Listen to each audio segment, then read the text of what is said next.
Good morning UPSC aspirants. देखिए, selection UPSC के लिए जो इम्पोर्टेंट चीज़ क्या है सिलेक्शन के लिए? सबसे पहले आपको मेडिटेशन करना है।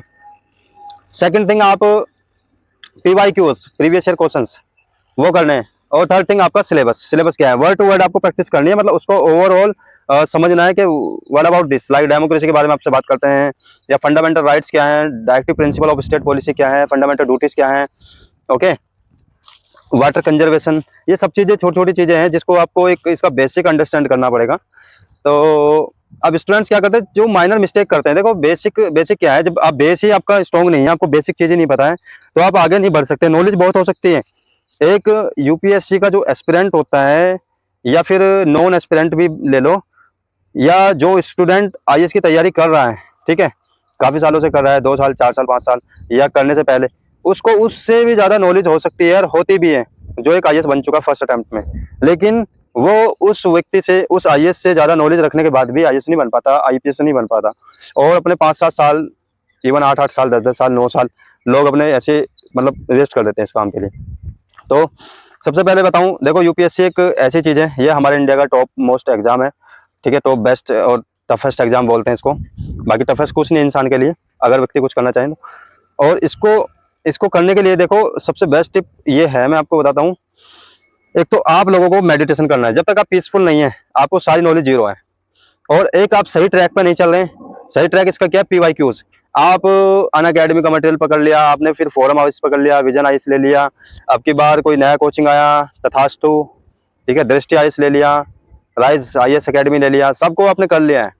लेकिन आपने अपने अंदर नहीं देखा, आपके अंदर क्या, आपका अंदर क्या डिमांड करता है, ठीक है, और यूपीएससी क्या डिमांड करता है, आप क्या डिमांड करते हैं, उस चीज को इंटरलिंक करना है आपको, ठीक है। सबसे पहले देखो, ये है जंगल है जहां मैं आया हूँ, और ये बहुत बड़ी शांति है। और जब तक आप लोग शांत नहीं रहेंगे अंदर से, मन से, आपके ब्रेन से, तब तक आप कोई भी कार्य अच्छे से शांतिपूर्वक नहीं कर सकते। तो पहले आपको शांत रहना होगा। आप बुक तो पढ़ रहे हैं, लक्ष्मीकांत है, 10 बार पढ़ लिए, अब समझ में कुछ आया नहीं है, चलो समझ में भी आ गया तो उसको लिख नहीं सकते। पढ़ने के बाद आपको लग रहा है समझ में आ गया, लेकिन जब क्वेश्चंस बनते हैं तो क्वेश्चन में आप अटक जाते हो। उसकी वजह क्या होती है? वजह होने का कारण ये है कि आपने आपके ब्रेन में शांति नहीं है। शांति ना होने के कारण जो बाइन्यूट तरीके से, और वो बहुत क्या बोलते हैं उसको, मतलब एनालिसिस करके जो क्वेश्चंस आ रहे हैं, उसमें थोड़ा सा ब्रेन लगाना पड़ता है, इंस्टेंट लगाना पड़ता है, फास्ट ब्रेन लगता है, तो उसमें आप उसको लगा नहीं पाते इंस्टेंटली। मतलब उसका आंसर कर सकते हैं, थोड़ा टाइम लेंगे, तो टाइम मैनेजमेंट आपका बिगड़ जाता है एग्जाम डे में। तो यही वजह है। इसलिए क्या, सबसे पहले आपको मेडिटेशन करना है। देखो, मेडिटेशन करने से क्या होता है, चीजें कंसोलिडेट हो जाती है, और जब तक चीजें कंसोलिडेट नहीं होगी, तब तक आप कुछ नहीं कर सकते, ठीक है। मेडिटेशन करने से आपको ये पता है राइट ट्रैक क्या है, सही स्ट्रेटजी क्या है, बेस्ट क्वेश्चंस क्या है, और पीवाईक्यू से पता चलेगा कि कौन से एफएक्यू है, फ्रीक्वेंटली आस्क्ड क्वेश्चंस है, कौन से क्वेश्चंस ऐसे जो आसान है, और कम समय में आप उसको पढ़ भी सकते हैं, और उनका सिलेबस भी ज़्यादा है। लाइक हम पॉलिटी की बात करते हैं, तो फंडामेंटल राइट्स है, फंडामेंटल ड्यूटीज़ है, और DPSP, directive principle of state policy. ये तीन इसका मतलब कॉन्शियंस है पूरा, मतलब पॉलिटी का, ठीक है, कॉन्स्टिट्यूशन का कॉन्शियंस है। इन तीन के बेस पे ज़्यादा क्वेश्चंस बनते हैं। यूपीएससी जो बना रहा है, ट्रेंड देखा गया लास्ट, है ना। तो आप सबसे पहले इस चीज़ को करो जिसमें मतलब ज़्यादा वेटेज है। अब रैदर के आप शुरू से स्टार्टिंग से पढ़ रहे हैं, पहले पॉलिटी को स्टार्टिंग से पढ़ना शुरू किया है, अंग्रेजों के वक्त का, ठीक है, जो ब्रिटिशन्स आए थे हमारे इंडिया में, उस वक्त की पॉलिटिक्स पढ़ रहे हैं, और सारा टाइम वही खर्च कर दिया, वो समझ में आता नहीं है आपको स्टार्टिंग में, तो जो जरूरत की चीज़ है उसको आप मिस कर देते हो। तो पहले क्या है ना, आपकी जो एनर्जी है उस चीज़ पर लगाइए जो जरूरत की चीज़ है। और यूपीएससी में भी कितना भी नॉलेज वाला स्टूडेंट्स है, कितना भी बेस्ट है, आज तक का रिकॉर्ड है, मतलब 54% से ज़्यादा कोई टॉपर्स लाता नहीं है। तो ये समझिए कि 50% के अराउंड, चाहे प्रीलिम्स ले लो, चाहे मेंस ले लो, इसी में ही आपका हो जाता है पूरा 54 के अराउंड। आप कट ऑफ भी देखो 84, 90, और आफ्टर 2023 के सीसेट के बाद तो कट ऑफ हो सकता है और भी कम जाए, ठीक है। तो ये सब चीज़ें आपको ध्यान में देनी है। और मैं आपको जस्ट इसको एक बार बता देता हूँ ब्रीफली किस तरीके से करना है। एक तो सबसे पहले आप मेडिटेशन करिए, ठीक है, मेडिटेशन से सब चीज़ें शांतिपूर्वक चलेंगी। दूसरी चीज़, पीवाईक्यूज करिए। पीवाईक्यूज से आपको ये पता चलेगा एफएक्यू कौन से हैं, और इंपॉर्टेंट क्वेश्चंस क्या हैं, और जो क्वेश्चंस आसान हैं और ज़्यादा भी हैं, क्योंकि आसान क्वेश्चन, एवरेज क्वेश्चन ज़्यादा होते हैं, डिफिकल्ट क्वेश्चन बहुत कम होते हैं। तो डिफिकल्ट क्वेश्चन को थोड़ा सा पढ़ सकते हो, माइंड मैप कर सकते हो, बाकी एवरेज और मतलब मॉडरेट और इजी क्वेश्चंस को थोड़ा सा टाइम ज़्यादा दे सकते हैं, बार बार रिवाइज कर सकते हैं। थर्ड थिंग आपकी है आपको जो सिलेबस है, सिलेबस यूपीएससी की वेबसाइट पे भी है और बाकी तमाम कोचिंगों ने रखे हुए हैं अपनी वेबसाइट्स पे। तो किसी भी कोचिंग का एक सिलेबस ले लेना, इंटरनेट से उठा लेना, गूगल से तमाम है। तो सिलेबस को वर्ड टू वर्ड प्रैक्टिस करनी है, उसको अंडरस्टैंड करना है, ठीक है। और अपने ऊपर सेल्फ कॉन्फिडेंस रखना है, इसके बेस पे आपका ये यूपीएससी की तैयारी करना है और रिवीजन अगेन एंड अगेन करना है, ठीक है। बाकी इसका थोड़ा सा मैं आपको बताता हूँ, प्रीलिम्स के बारे में बताता हूँ पहले। प्रीलिम्स में क्या है, आपका 2 पेपर है, GS1 और CSAT। तो GS1 के लिए क्या करना है, कट ऑफ तो आपको पता ही है, 50% पर अराउंड हो जाती है, मतलब जैसे आउटस्टैंडिंग देखा गया तो 50% में हो जाती है। तो आपको क्या करना है, कट ऑफ के लिए, कट ऑफ में क्लियर करने के लिए आपको पॉलिटी एंड इकोनॉमिक्स और एनवायरमेंट ज्योग्राफी, ये ज्योग्राफी एनवायरमेंट थोड़ा सा मतलब लॉजिकल क्वेश्चन है, थोड़ा एक इंटरेस्टिंग सब्जेक्ट है। और कुछ लोगों का स्टूडेंट का हिस्ट्री भी होता है, तो आपका देख लीजिए जिसमें बेस्ट है। लाइक कुछ स्टूडेंट का ज्योग्राफी जो भी बेस्ट है ना, कोई 2 सब्जेक्ट को बहुत अच्छे से कर लीजिए, लाइक पॉलिटी या इकोनॉमी कुछ स्टूडेंट करते हैं, तो इसमें भी आपके अराउंड क्वेश्चन आ जाते हैं, 40 अराउंड क्वेश्चन आ जाते हैं। तो एटलीस्ट ये 40 क्वेश्चन भी ठीक हो जाते हैं, मतलब 35-37 क्वेश्चन ठीक हो जाते हैं दो पार्ट से। बाकी और थोड़े बहुत अलग पार्ट से एक एक दो क्वेश्चन निकाल करके आप कट ऑफ में क्लियर कर सकते हैं। और इसमें सारे क्वेश्चन करना बड़ी बात नहीं होती है, इसमें क्वेश्चन छोड़ना बड़ी बात होती है। जितने आप मतलब क्वेश्चन को छोड़ने की कैपेबिलिटी है, नहीं कि सारे छोड़ने हैं, आपको क्वेश्चन छोड़ना मतलब क्वेश्चन को छोड़ना भी एक कला है। आपको कौन से क्वेश्चन छोड़ने हैं, आप हो सकता है आप सारे छोड़ दो या वो छोड़ दो जो आसान है, छोड़ो उस क्वेश्चन को छोड़ो। इसमें क्वेश्चन चूज करना जिसको हम कर सकते हैं आसानी से वो, और क्वेश्चन जो डिफिकल्ट है उसको छोड़ना, ये कला है। इस कला को डेवलप कीजिए तो सिलेक्शन बहुत आसानी से होगा। और कोई भी 2 सब्जेक्ट पे पहले अच्छे से फोकस करिए, 2 या 3 पे, पहले 2 को अच्छे से करिए, लाइक पॉलिटी इकोनॉमी कर लो, और उनसे आपका थर्ड, लाइक कुछ लोग मॉडर्न हिस्ट्री करते हैं, कुछ लोग जियोग्राफी एनवायरमेंट में कर लेते हैं, या फिर साइंस एंड टेक कर लेते हैं। तो आप ये देख के चलिए कि इसका एंसेंट है, एंसेंट हिस्ट्री है और मीडिएवल हिस्ट्री, इसमें ज़्यादा सिलेबस नहीं आता। आर्ट एंड कल्चर से प्रीलिम्स में आता है, मॉडर्न हिस्ट्री से आता है, हिस्ट्री में मॉडर्न हिस्ट्री और आर्ट एंड कल्चर का समझ के चलिए, ठीक है। और एंसेंट और मीडिएवल में कम आता है, मीडिएवल में तो काफ़ी कम आता है। एंसेंट का अगर थोड़ा बहुत क्वेश्चन आते हैं, 2 4 5 क्वेश्चन, तो उसकी थोड़ी सी एलिमिनेशन ट्रिक है। तो एलिमिनेशन ट्रिक मैं एक बार अपना आपको बताऊंगा अभी, ठीक है। वो सारा हमारी वेबसाइट पे मिल जाएगा, आपको यूट्यूब पे भी मिलेगा, टेलीग्राम चैनल पे भी मिल जाएगा। तो आपको क्या करना है, जो क्वेश्चंस है उसको, लाइक एंसेंट हिस्ट्री है, एंसेंट हिस्ट्री में साइंस और साइंस एंड टेक में आपका जो क्वेश्चंस होते हैं ना, जनरली वो करेक्ट होते हैं। उसको थोड़ा देख लेना, जो एलिमिनेशन वर्ड होते हैं, एक्सट्रीम वर्ड्स होते हैं, वो करेक्ट ही होते हैं इसमें, क्योंकि ये ऐसी चीज़ है कि पढ़ी भी तो होती है लेकिन थोड़ी डिफिकल्ट होती है। उसमें नाम इस तरीके के होते हैं जो समझ में जल्दी से नहीं आते। तो यूपीएससी थोड़ा सा आपको आपके माइंड से ना थोड़ा प्ले करना चाहता है इस तरीके का।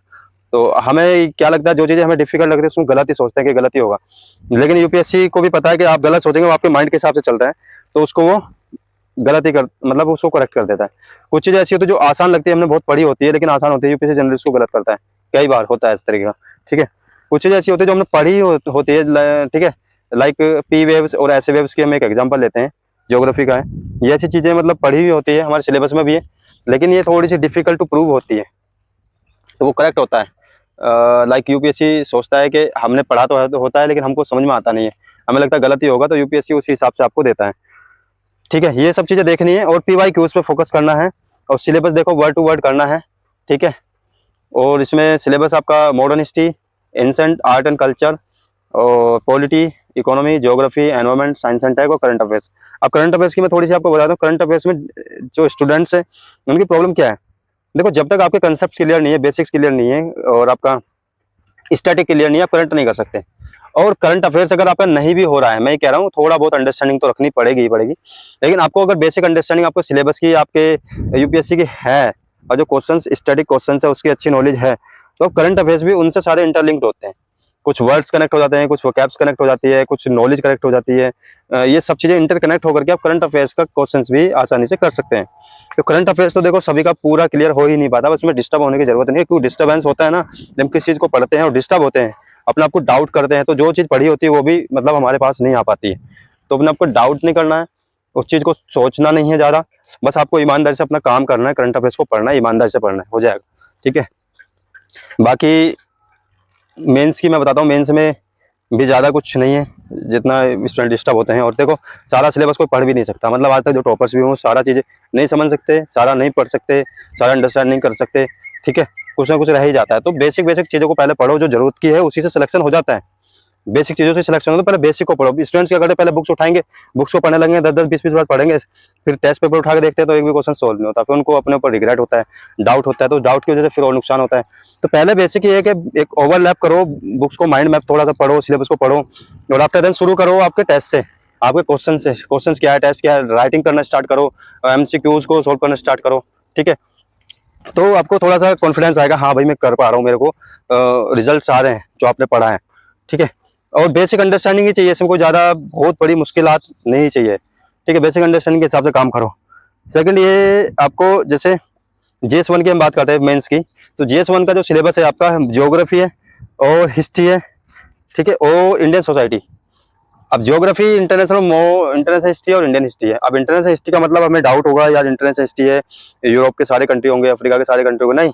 उसमें जो इंटरनेशनल हिस्ट्री में जो सिलेबस दिया हुआ है, बेसिक क्वेश्चन से जो बेसिक PYQ पूछ रहा है, बेसिक सिलेबस दिया उसी के बेस पे पूछते हैं। ऐसा नहीं कि ज्योग्राफी इंटरनेशनल है तो कहीं की भी आ जाएगी। हाँ, इंडिया की ज्योग्राफी अच्छी खासी आती है, क्योंकि इंडिया तो हमारा कंट्री है, तो उसके बारे में ज़्यादा हमें अवेयर होना जरूरी है, ठीक है। हिस्ट्री की बात करते हैं तो मॉडर्न हिस्ट्री है, पूरा सिलेबस ये समझिए कि ज़्यादा सिलेबस में मॉडर्न हिस्ट्री का है, थोड़ा आर्ट एंड कल्चर का है, ठीक है। और इंटरनेशनल हिस्ट्री में बेसिक बेसिक टॉपिक्स हैं, उसमें भी आजकल इंटरनेशनल हिस्ट्री में पूछ नहीं रहे, पहले इंटरनेशनल हिस्ट्री का पूछते थे, अब तो एक क्वेश्चन आता है, कभी कभी वो एक भी नहीं आता है। और सिलेबस क्या है इसमें आपका, American revolution, French revolution, Russian revolution, cold war, world war 1, world war 2, ठीक है, और इंडस्ट्रियल रिवॉल्यूशन, ये सब चीज़ें हैं। थोड़ा बहुत है, ज़्यादा नहीं है, मतलब 7-8-10 टॉपिक है। तो बेसिक इसको थोड़ा थोड़ा थोड़ा पढ़ो, और ये देखो PYQ से कौन सा रिवॉल्यूशन ज़्यादा पूछ रहे हैं, उस पर थोड़ा सा ज़्यादा एम्फेसाइज कर लो। और कभी आता भी है, कभी नहीं आता, एक क्वेश्चन आता है, तो उसमें ज़्यादा इंटरनेशनल हिस्ट्री के लिए डरने की जरूरत नहीं है। जैसे इंटरनेशनल हिस्ट्री हो गया और इंटरनेशनल ज्योग्राफी हो गया, वर्ल्ड ज्योग्राफी हो गया, तो स्टूडेंट डर जाते हैं, अरे वर्ल्ड है, इंटरनेशनल है तो बहुत ज़्यादा होगा, इंडिया से ज़्यादा होगा। नहीं, ऐसा नहीं है, यही तो स्ट्रेटेजी है, इसी स्ट्रेटेजी के बेस पे तो स्टूडेंट्स को पास होना है। अब उसके बाद इंडियन सोसाइटी इसका वेटेज 28% GS1 में, मेंस के GS1 में वेटेज 28% है। अब स्टूडेंट, और ये ऐसा सब्जेक्ट है जो 28% वेटेज ज़्यादा है, और फिर आसान भी बहुत है पढ़ने में, ठीक है। तो आपको सबसे बेस्ट ये है कि इंडियन सोसाइटी को पहले एम्फेसाइज करो और उसको राइटिंग करो, क्योंकि उसका सिलेबस बहुत लिमिटेड है, ज़्यादा नहीं, आसान भी है, लिमिटेड भी है, और वेटेज भी ज़्यादा। तो 28% पहले कंप्लीट करो ना। आप इधर उधर भटक रहे हो, इंटरनेशनल हिस्ट्री में भटक रहे हो, इंटरनेशनल आप मॉडर्न हिस्ट्री में भटक रहे हो, उसको उसको मैं कह रहा हूँ करो, उसको मना नहीं कर रहे, लेकिन पहले वो चीज़ करो जो आसान है, वेटेज ज़्यादा है, ठीक है, और उसके क्वेश्चन ज़्यादा आ रहे हैं, सिलेबस भी ज़्यादा है, तो उसको करो पहले। 28% ये हो जाएगा। और GS1 आपका, सॉरी, आपका ज्योग्राफी थोड़ा PYQs पढ़ो, किस तरीके का, कोई ज़्यादा नहीं है इसमें, स्टैटिक टाइप होता है, थोड़ा सा लिमिटेड ही क्वेश्चंस होते हैं, ज़्यादा कहीं से भी कुछ नहीं रहते इस तरीके का, ठीक है। और थोड़ा लॉजिकल आप लिख सकते हैं इसमें। और सेकंड ये है आपका इसमें हिस्ट्री में आपको मॉडर्न हिस्ट्री करनी है, और इंटरनेशनल हिस्ट्री का मैंने बता दिया आपको।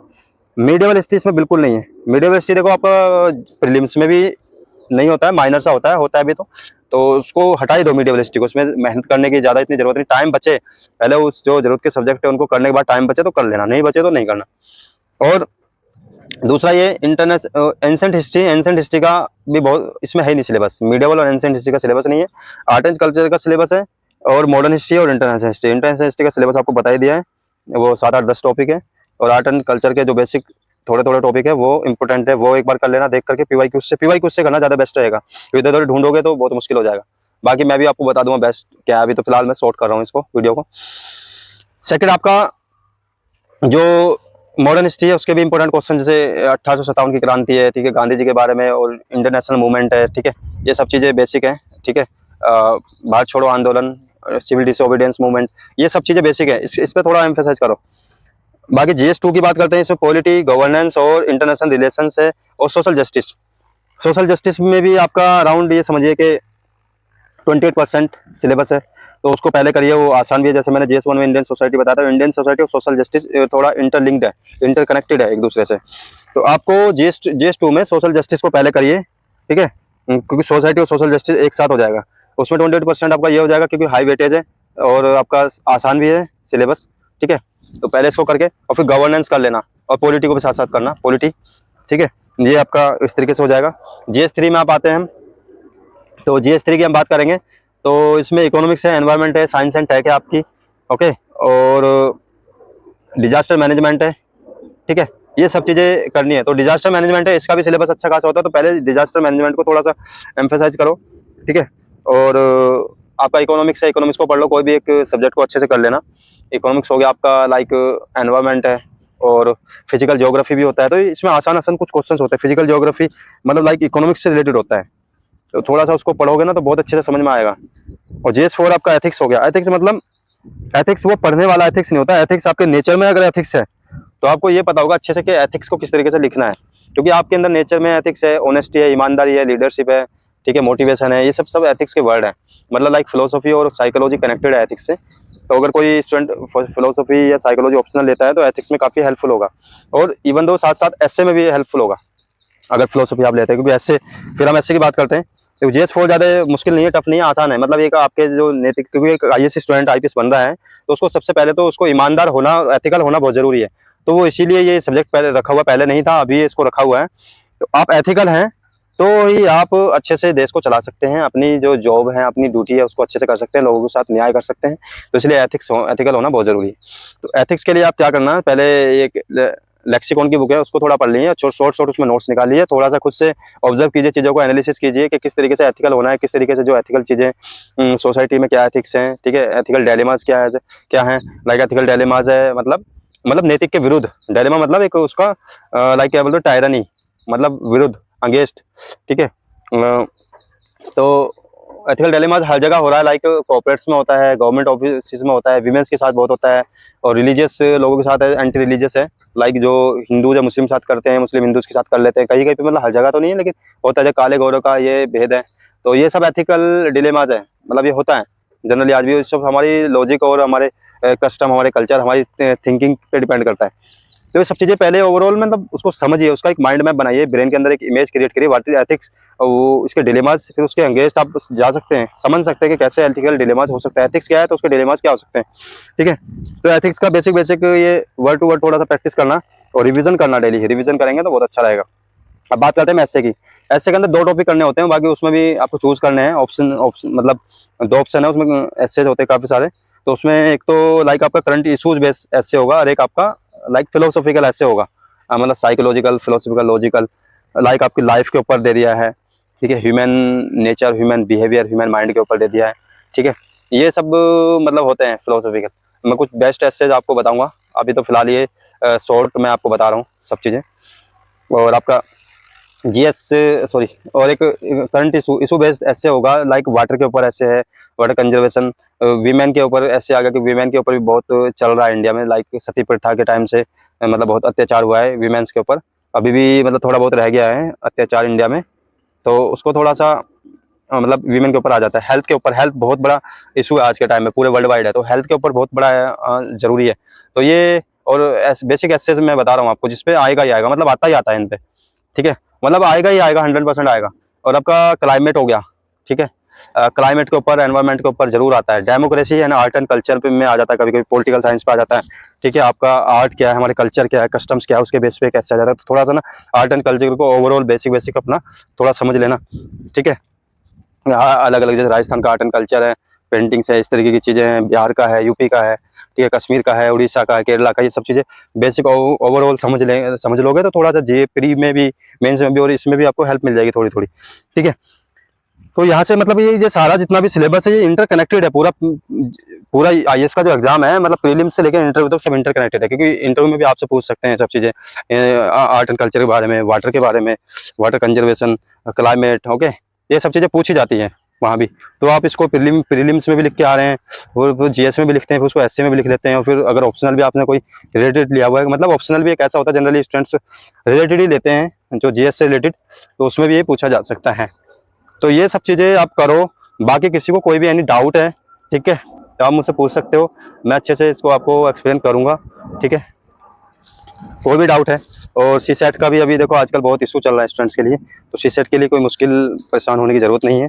CSET के लिए पूरा एक अच्छा वीडियो, बहुत ज़बरदस्त शानदार वीडियो बनाया हुआ है, तो शानदार उसका PDF मतलब रेडी किया हुआ है आप लोगों के लिए। पहले मतलब क्या क्वेश्चंस करने हैं जो PYQs पूछ रहा है, और जो शॉर्ट क्वेश्चंस आते हैं, हर बार आएंगे, हर बार आते हैं, तो इसको मैं आपको थोड़ा सा बताऊँगा उसके बारे में। और रीडिंग कॉम्प्रिहेंशन क्या, किस तरीके से एलिमिनेशन ट्रिक लगती है रीडिंग कॉम्प्रिहेंशन के लिए, उसकी ट्रिक क्या है, रीजनिंग में कौन से स्टैटिक बेसिक क्वेश्चंस हैं और आसान क्वेश्चंस हैं जो हर बार आते ही आते हैं, तो उसकी एक बार प्रैक्टिस कराऊंगा। तो आपको 27 क्वेश्चंस अराउंड करने हैं क्लियर करने के लिए, तो वो मैं आपको 27 क्वेश्चंस, मतलब आपको 35 क्वेश्चंस तो ऐसे ऐसे शॉर्ट बताऊंगा जिसमें आपको कर सकते हैं। रीडिंग कॉम्प्रिहेंशन में अराउंड 27 क्वेश्चन आते हैं। तो रीडिंग कॉम्प्रिहेंशन के बाद मैं ट्रिक आपको बता देता हूँ। एलिमिनेशन ट्रिक क्या है, मैं कुछ अलग से एक बेसिक ट्रिक है जो मतलब बिल्कुल सामने आंसर्स होता है लेकिन हमें पता नहीं चल पाता है। तो वो ट्रिक एक बार मैं आपकी कंप्लीट करा देता हूँ। रीडिंग कॉम्प्रिहेंशन मतलब सीसेट के लिए बिल्कुल परेशान होने की जरूरत नहीं है। आप ये मैं आपको 8-10 लेक्चर छोटे छोटे दूंगा सीसेट के, उसमें क्लियर हो जाएगा, 100% क्लियर हो जाएगा, ठीक है। बाकी शॉर्ट कुछ क्वेश्चन, शॉर्ट क्वेश्चन है मैथ्स के, रीजनिंग के, वो एक बार उसका मैं आपको भेज दूंगा सभी यूट्यूब पे या फिर टेलीग्राम पे या हमारे इंस्टा पे मिलेगा, मतलब हर जगह मिल जाएगा आपको, ठीक है। पीडीएफ भी मिल जाएगा उसका, रिकॉर्डेड क्लास भी मिल जाएगी, ठीक है। बाकी तब तक के लिए थैंक यू, और मोटिवेट रहिए, बने रहिए, हमारे साथ जुड़े रहिए। आपको आने वाले टाइम में अब यूपीएससी के लिए बिल्कुल परेशान होने की जरूरत नहीं है। हमने 10 साल इसमें मेहनत की है पूरे यूपीएससी के बेस पे कि क्या सिलेबस पूछा जाता है, क्या स्टूडेंट्स को डिमांड है। स्टूडेंट्स को परेशान होते हैं कई बार, ऐसे स्टूडेंट है जिनको नॉलेज होने के बाद भी उनके ऊपर सेल्फ डाउट रहता है। सेल्फ डाउट होने की वजह से वो यूपीएससी क्लियर नहीं कर पाते। देखो सेल्फ डाउट की वजह से बहुत बड़ी मुश्किल हो जाती है स्टूडेंट्स को। तो सेल्फ डाउट कैसे खत्म होगा वो सब बताएंगे, ठीक है। और किस तरीके से इसको करना है, क्या स्ट्रेटेजी है, सिलेबस को किस तरीके से कंसोलिडेट करना है, जो पढ़ रहे हैं उसको कैसे ब्रेन में रिटेन रखना है, और क्या पढ़ना है, क्या जरूरत की चीज़ें पढ़नी है, क्या पहले पढ़ना है, क्या बाद में पढ़ना है, क्या छोड़ना है, क्या चूज करना है, क्वेश्चन को कैसे अटैम्प्ट करना है, क्वेश्चन में कितने क्वेश्चन अटैम्प्ट करने हैं, क्वेश्चन में फटाफट मतलब कम से कम टाइम में कौन से क्वेश्चन छोड़ने हैं, कौन से पिक करने हैं। क्योंकि यही स्ट्रेटेजी है, इसी स्ट्रेटेजी के बेस पे आपको यूपीएससी क्लियर होगा। ये छोटी छोटी स्टडीज है, हर व्यक्ति इसको समझ नहीं पाता। तो हम टाइम मैनेज नहीं कर पाते चीज़ों को। नॉलेज होती है सभी को, लेकिन जब स्ट्रेटेजी नहीं है आपके पास तो नॉलेज का क्या मतलब। अब आपको पता भाई यहाँ से दिल्ली जाना है, ठीक है, और हरियाणा से दिल्ली जाना है, चंडीगढ़ से दिल्ली जाना है, तो आप कैसे जाएंगे। आपको पता है दिल्ली किधर है, आपको ये तो पता है। आपको बहुत सारे वेज भी पता है, रोड भी पता है, लेकिन आपको ये नहीं पता बेस्ट रोड कौन सा जिस रोड से हम जा सकते हैं। तो आपको टाइम मैनेजमेंट नहीं हो पाएगा। अब एक व्यक्ति है जिसको पता है कि अच्छा रोड भी है, कम खर्चा भी लग रहा है, तो उस वजह से वो अपने अंडरस्टैंडिंग की वजह से जल्दी पहुंच जाएगा। बाकी दूसरे लोग भी पहुंचेंगे, वो लेट पहुंचेंगे। तो यूपीएससी का मतलब नॉलेज नहीं है, it is the exam of wisdom, this is not the exam of knowledge. अब नॉलेज तो आप रखते हैं, सभी रखते हैं, जो यूपीएससी नहीं करे वो भी रखते हैं, इतने लोग हैं सभी दुनिया में हैं, वो सब बिना नॉलेज के थोड़ा ना चल रही है। सभी यूपीएससी के बेस पे पूरी दुनिया चल रही है। यूपीएससी एक एग्जाम है, इंडिया का टफेस्ट एग्जाम बोलते हैं लोग, लेकिन टफेस्ट कुछ भी नहीं है दुनिया के अंदर, ठीक है। तो नॉलेज बेस्ड नहीं है, इसमें स्ट्रेटजी बेस है। हर चीज़ का एक स्ट्रेटजी होता है। नॉलेज तो हर किसी को हो रही है, किसी को, सबको अपने अपने फील्ड्स में होती है। तो इसमें नॉलेज के साथ साथ आपको नॉलेज भी रखनी है, लेकिन नॉलेज यूपीएससी की रखनी है। अगर यूपीएससी करना है तो दूसरी नॉलेज है वो एक अलग आपकी एक्स्ट्रा चीज़ हो गई, और इसमें स्ट्रेटजी करनी है। स्ट्रेटजी के साथ में आपको विजडम के साथ में आपको यूपीएससी करना है। और जब तक स्ट्रेटजी और विजडम नहीं है तब तक आपकी नॉलेज कोई काम नहीं करेगी। इसमें गारंटी मैं ले सकता हूँ। चाहे आपको एनवायरमेंट